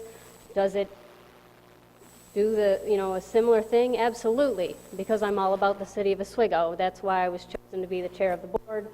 And again, if it's a conflict of interest, I would rather not be paid. But because I'm putting in, I had put in up to 24 hours manning the booth, gathering all the volunteers, and again, having everything prepared, doing all that's involved in this. Since we don't have someone in the city available, I put it out there, and that's up to you. It's $432. Let me just jump in there. I think this goes to a bigger discussion for probably another time, but I was under the impression, well, I knew for a fact that we did have a tourism director at one time, and probably because of budget constraints, we've eliminated that position, and we've lost our focus on promoting the city. And of course, the county does a good job. We have that information, and I went over to the county tourism office, and I got all the information, and they do a great job of promoting the county. But again, the focus here is the city. And as Councilor Emmons said, we can debate here all night long, and I don't want to do that, on the method of it. I mean, for example, when I'm driving in my car, I have that jingle in my head, Enchanted Forest, Water Safari. Now we're going to have it stuck I mean, you've got places that are promoting their community, promoting their city or their village and their businesses, and whether you do it print or on radio, TV, billboards on 690 in Syracuse, or social media, which is probably cheaper. Whatever method you choose, I think it's a good idea that going forward, we start here with HarborFest with something. As Councilor Emmons said, before I got on the board back in January, that committee met all last year just about, and we didn't bring anything to the table. So this is the culmination of a lot of hard work, and it is a proposal to try to get the city thinking about promoting itself, because this is a great community, and we need to get that information out there. And Councilor, if I can interject, I mean, Mayor Barlow spoke a couple of months ago, really, when we were talking about the website redesign of a couple phase approach, really. Phase one was the website redesign. This is phase two of his implementation of an overall marketing strategy for the city. So And it's just one piece of that marketing plan really moving forward. So again, we're talking a little bit of money to help promote the city at this time. I think it's a well worth its investment, especially some of these things that have a longevity to them. Counselor? Just to go back to your point earlier about the promotion of tourism director. When this happened, during the budget, Councilor Gafford and I took some money from the promotion of tourism director. I'm sure we all remember Fred Crisafulli was the city's promotion of tourism director, and took that money and set it aside to create the PTAB, the Promotion of Tourism Board, and give them a budget. The idea was to bring in a bunch of local professionals, people in the city, to promote it, people that actually live and work here and try and promote themselves, and add that together and give them some money to work with. So the direction for promoting the city was coming from the administration, coming from the stuff that they brought to us. So that was to kind of give new life into what we did to promote, bring business into the city. I'm fine with this stuff. This is a good starting point.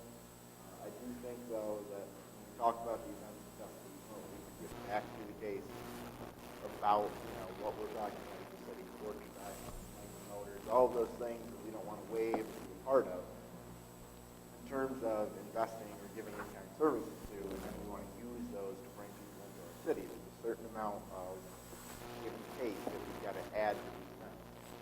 Part of the issue with the county, they give us very limited space that they add. Most of the stuff that they do for us really doesn't benefit the city. They do an excellent promotion for themselves and promote a lot of things. Sometimes the city stuff makes it in there. The year before you guys hopped on, the only thing they promoted was the 1812 fashion show. That's awesome. I don't think a lot of people were really jumping to get into the city for it. That was the one thing that they didn't promote for us. So I'm all for the city branding itself and making our own identity. That makes a lot of sense. So I'm good. As far as paying Ellen goes, I think we should probably leave that out until Monday. I think the personnel director should really be brought into that conversation to see how that goes. She should have been brought in from the get-go. Anytime we pay anybody for something like that, we should leave that out. Regardless of personal opinions, I'm sure we all have. But I think that should be the first step. And then after that, we can all weigh in appropriately. I got to admit, I was not aware of the fact that the PTAB actually took the salary of the former tourism director, Fred Crisafulli.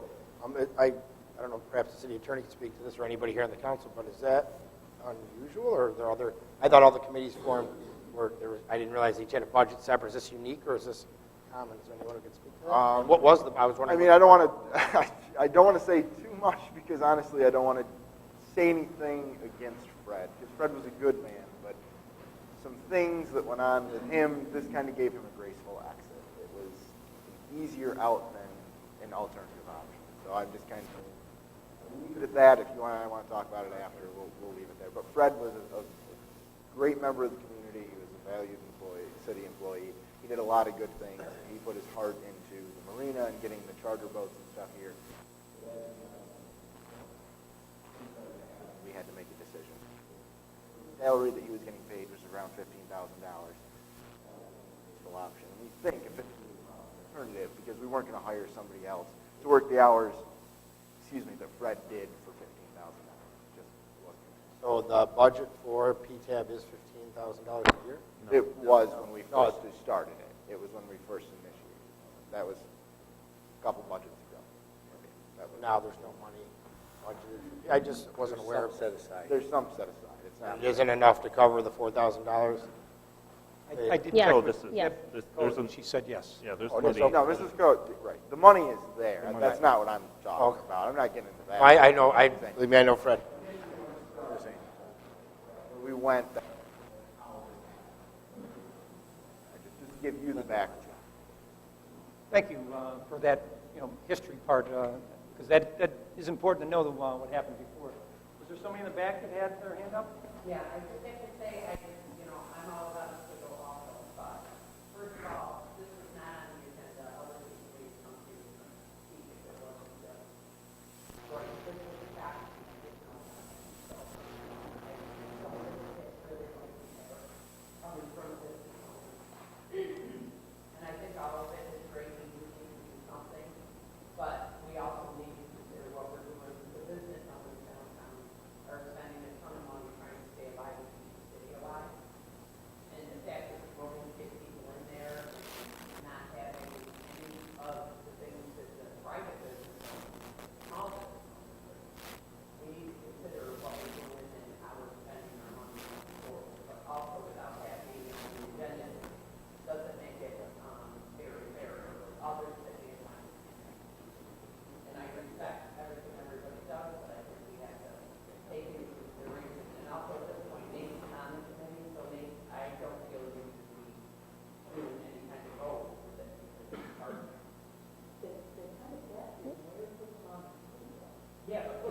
as Linda, council we members. are ex officio. We are ex officio members of the committee, which does not allow us to vote at the committee, at the PTAB group, on any of this. We are ex officio. So we are there to provide guidance in terms of city-related matters, especially budgetarily, but we're not allowed to vote. I did not vote on this whatsoever. No. And as far as, I know what you're saying about that this wasn't on the agenda. I apologize. It did not make there's a deadline that has to be put into City Hall, and it didn't make the deadline on Friday or Thursday. I think it is Thursday. So I apologize. It did not get on there. We're not trying to hide anything.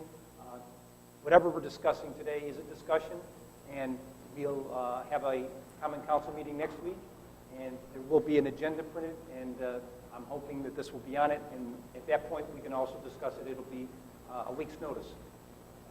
Okay? So,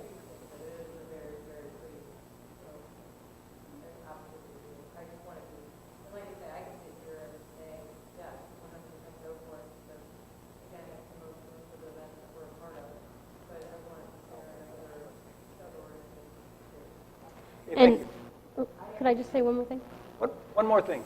You only got one more thing. I just wanted to say that the Promotion and Tourism Advisory Board is definitely in agreement with what you're saying. This is just one piece, and we just felt like we needed to start somewhere. And we didn't feel like we could address the downtown businesses and everything that's going on and the events, and so we just chose one to run with it, to promote at Harbor Fest, to the visitors coming in, to try to get them back. When they come back, we certainly hope that they go to all the downtown businesses and everything else that we have in Oswego. But we had to start somewhere, and this is where we chose to start. Thank you. Counselor? Comment I'd like to say, I see it with no advantage.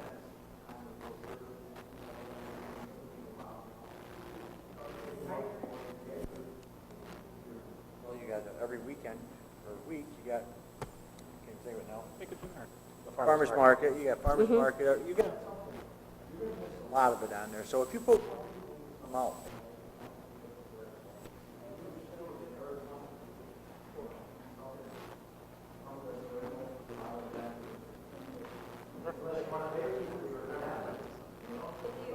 With the event though, at that point, the brochure at that point has no life. So if you're just having something that says Oswego is great, come to Oswego, but it doesn't really tell you why, it has no longevity, and doesn't have a big reason to hold it. I think the purpose of this was developed by Step One and the board, and I think it's great, because what happens is almost like a calendar that you put up on your refrigerator, so it has some longevity. So I think that it's better with something that makes them want to keep it. Yeah, and we tried to choose things that, the visitors would come back to. Farmers market is great, but most visitors aren't going to come on a Thursday night to go to the local farmers market. Not going to go out of their way for that. But something like these, Paddle Fest, it's awesome. And you see the photos and all the color, and you're like, hey, I want to come back for that. So that's what we were looking for, is really just the big things that just snap and want them back. I think we've done a good job of discussing this topic. I did bring it up, didn't I? Don't let me do that again. Do I have a motion? I was going to ask one last thing. One last thing. For next week, when this comes before the council, does this have to be presented as a full package? Or I think there's some things here that are of value, like, for instance, having the tent, the city of Oswego with our logo, having the table cover to prepare this, and maybe we can agree on. I got to be honest, this year-round destination of fun, all we show is this looks like the middle of summer to me, and we might get sued for false advertising here, but we're year-round. But I'm just saying, we could have a picture of hockey players like playing Oswego State's, second to none as far as collegiate hockey is concerned. Whatever the case may be, the events, we could list ongoing events. For instance, the farmers market is excellent. We have things like the mugs and motors. There's probably others I can't think of. But if there was a way to say ongoing, perhaps, and have our flyer represent those, I don't know how we can work that out. But does this have to be presented as like an omnibus package that we all have to say yes or no for it all? Or is there a way to? We can break it out. We can break it down. During the discussion. I would encourage some And- refinement between now Yeah. and next week. And We'll please, work on it. Rob or myself, and keep in mind that we're really trying to generate traffic to our website with all of this, putting website on everything. So yes, we can't put everything on an event card, but we want them on our website. I like the cards too, to be honest with you, because some people like myself, I consider myself a conscientious objector. I don't live on Facebook. I've never used it. I don't even know what Twitter is, to be honest with you. I could care less. I walk down the street and talk to people. I go to events, and maybe I'm on the cusp of something. I think in this day and age, there's something happening here today where most people, they don't even look up. They don't look at their kids. They don't look at their grandchildren. They don't, like, they're sitting downtown and they don't even notice anybody because their whole time they're sitting on these computers. I mean, it's great. Okay, the social media, I think it's gone to the point where if somebody wants, well, there are things like the keychain, like these little things, they are important. So for the counselors that may consider it frivolous, there are a lot of people that like to see these things and like to go places, actually interact with human beings face to face. And I think it is an important promotional piece to sell this city. I was asked, as Ellen knows, to man the booth at HarborFest and come and tell people about the city, promote it. And anybody here knows, I do historical tours. I love talking about the city. I'm at all the historical events, whether it's an opening at a museum or at Fort Ontario this weekend for the bicentennial celebration, whatever the case may be. There is something important to this, but I hope we can work out the details of it and do this together and get it ready for HarborFest so that we have something to promote the city hands-on or leaving with some tangible reminder of Oswego. Thank you. Yes, Take a and motion. anyone who wants Take a to, Second. I didn't say Third, anything. fourth, fifth. and anyone who wants to volunteer to man the booth, please get a hold of myself or Rob Cordino so we can have you there helping promote the city. Thank you, Ellen. You're welcome. Yes. Yes. Yes. Yes. Yes, I'll create one. Create one?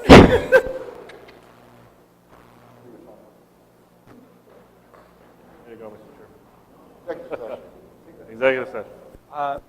We'll now go into executive session. Item number 13, Tom Reynolds, Assistant City Attorney, requests an executive session regarding the proposed acquisition, sale, or lease of real property or the proposed acquisition of securities or sale or exchange of securities held by such public body, but only when publicly would substantially affect the value thereof. Specifically regarding tax foreclosed properties located at 151 East 2nd Street, 2660 Johnson Road, 2664 Johnson Road, and 147.5 West Bridge Street. May I have a motion? Thank you. Yes.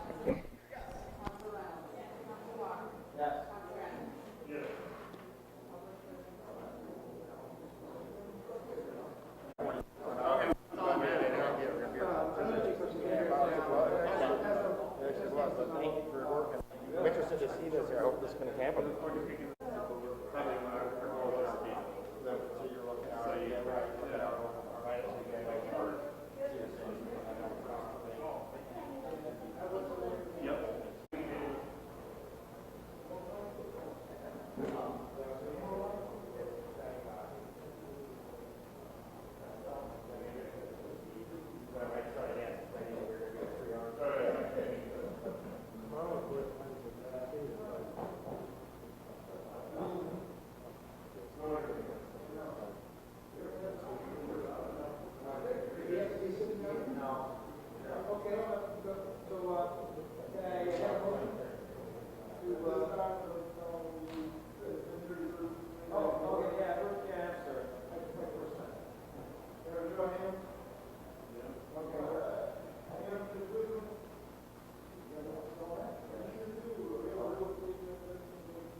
So I just need authorization to list the four properties at their raised value with Fitzgibbons Real Estate.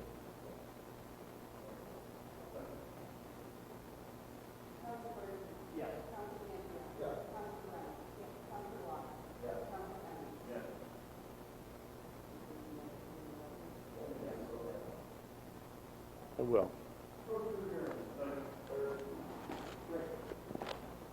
Thank you.